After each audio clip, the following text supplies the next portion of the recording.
I hope जी मेरे तमाम देखने और सुनने वाले बिल्कुल हैरियत से होंगे। ये आप गाड़ी देख रहे हैं, मेरे पास जीएमसी की गाड़ी है यकन। ये कितने मॉडल मैं आपको भी चेक कराता हूँ जी। इसमें एक मसला आ रहा है कि यहाँ पर हमारा पावर स्टीयरिंग जो है वो काम नहीं कर रहा। ये आप देख रहे हैं जी 2017 मॉडल है। मसला ये है कि इसका पावर स्टीयरिंग ये काम नहीं कर रहा, ये हार्ड है, ये काम नहीं कर रहा। और यहाँ पर आप देखेंगे तो मैसेज वगैरह भी इसमें आ रहा है, ठीक है। लेकिन यहाँ पर एक ये लाइट है और अदरवाइज़ दूसरी कोई लाइट नहीं है। तो गाड़ी को मैंने डायग्नोज किया हुआ है, जो इसमें एरर आ रहा है वो आपको चेक कराता हूँ और फिर बताता हूँ कि इसमें प्रॉब्लम क्या आती है।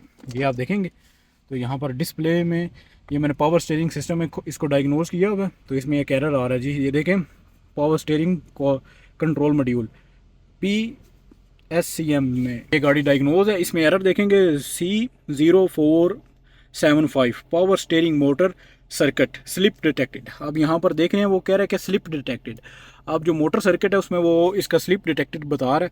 अब इसमें क्या इशू आता है मैं आपको चेक कराऊंगा यहाँ पर, लेकिन डाटा सीम सबसे पहले चेक कराऊंगा। तो इसमें बहुत सारी चीज़ें जो आती हैं, इंजन स्पीड है, बैटरी वोल्टेज है, ठीक है, और बाकी यहाँ पर टॉर्क इनपुट है, और बल्कि सारा ही मैं सेलेक्ट करता हूँ और आपके साथ शेयर करता हूँ कि हमारा सप्लाई वगैरह का इशू नहीं इसमें आ रहा। ये आप गौर करेंगे तो यहाँ पर बैटरी वोल्टेज इसको जा रहे हैं जी 14.5 यानी बिल्कुल ओके है। ये इसका जनाब कैलकुलेटेड सिस्टम टेम्परेचर ये भी ठीक है। ये डिलीवर टॉर्क जो है ये भी नॉर्मल वैल्यू है, इसका कोई प्रॉब्लम नहीं है। इंजन जो आप देख रहे हैं ये रनिंग है, अभी हमारा इंजन स्पीड ठीक है यहाँ पर। और मोटर मोड जो है वो रन में है। ये power steering control module centring procedure ये इनकम्प्लीट बता रहा है, सेंटर इन प्रोसीजर, ठीक है। ये पावर स्टीयरिंग कैलिब्रेशन स्टेटस बता रहा है वो ओके है। और यहाँ पर भी हमारी जो वैल्यूज़ है वो नॉर्मल है, और एंगल सेंसर भी आप देख रहे हैं, स्टीयरिंग एंगल सेंसर ये भी ज़ीरो है, यानी इसमें भी हमारा कोई इशू वगैरह नहीं है। अब जो हमारा ये एरर आ रहा है स्लिप डिटेक्टेड का, हमने ये चेक करना है। और ये कैसे चेक करना है मैं अभी आपको बताता हूँ। ये जी हमारा एरर है। अभी आप देखते हैं, इस गाड़ी को मैं बंद कर रहा हूँ, चलते हैं नीचे पावर स्टीयरिंग की जानिब और आपको चेक कराता हूँ कि कैसे आपने इसको चेक करना है। यहाँ पर आएगी जी एक शीट, ये आपने शीट इसकी उतार लेनी है जैसे कि मैंने उतारी हुई है ये, और इसकी पावर स्टीयरिंग की मोटर लगी हुई है, ठीक है। देखिए इसमें दो मोटी वायर है, एक प्लस और माइनस, और बाकी इसमें ये चार नहीं सॉरी, इसमें ये छोटे ग्रिप में भी को 8-9 वायरें हैं। तो हमने हमारा कोड करंट वगैरह का नहीं आ रहा, हमारा स्लिप डिटेक्टेड का कोड आ रहा है, तो हम इसको नहीं छेड़ेंगे अभी कुछ भी। यहाँ पर ये देखिए एक स्क्रू लगा हुआ है ये वाला, इसको हम खोलेंगे इस चीज़ को जी। ये आप देख रहे हैं ये मैंने लगाया होगा। यहाँ पर इस तरीके से आपने इसको मूव करना है, तो थोड़ा सा मूव करेंगे तो ये खुल जाएगा, ठीक है। इस तरीके से करेंगे तो ये ओके हो जाएगा।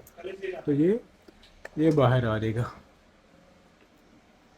ये एक लात बना हुआ है ऊपर, ये आप देख रहे हैं इस तरीके से।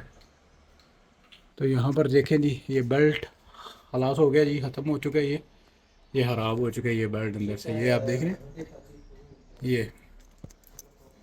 ये बिल्कुल अब ख़राब हो चुका है ये अंदर से बेल्ट, ये वाला ये स्लिप कर, ये टूट गया हुआ, ये देखें ये वाला, जिस वजह से हमारा एरर आ रहा है ये वाला। ये स्लिप डिटेक्टेड का एरर इस वजह से आता है जब आपका ये बेल्ट टूट गया हो। तो ये बेल्ट हमारा टूट गया हुआ से अंदर से। तो ये अब जिनके पास ये बेल्ट है वो बेल्ट यहीं कर लेते हैं, नहीं तो ये सारा रिप्लेस करते हैं, ठीक है। तो यही थी फॉल्ट की। अब देखते हैं कस्टमर क्या करते हैं, अब रिप्लेस करते हैं सारा या इसका बेल्ट चेंज। पर देखें ये बेल्ट टूट चुका है ये बेल्ट। तो ये थी वीडियो, आई होप ये वीडियो आपको पसंद आई होगी। मिलती है नेक्स्ट वीडियो में, दुआओं में याद रखें। अल्लाह हाफिज़।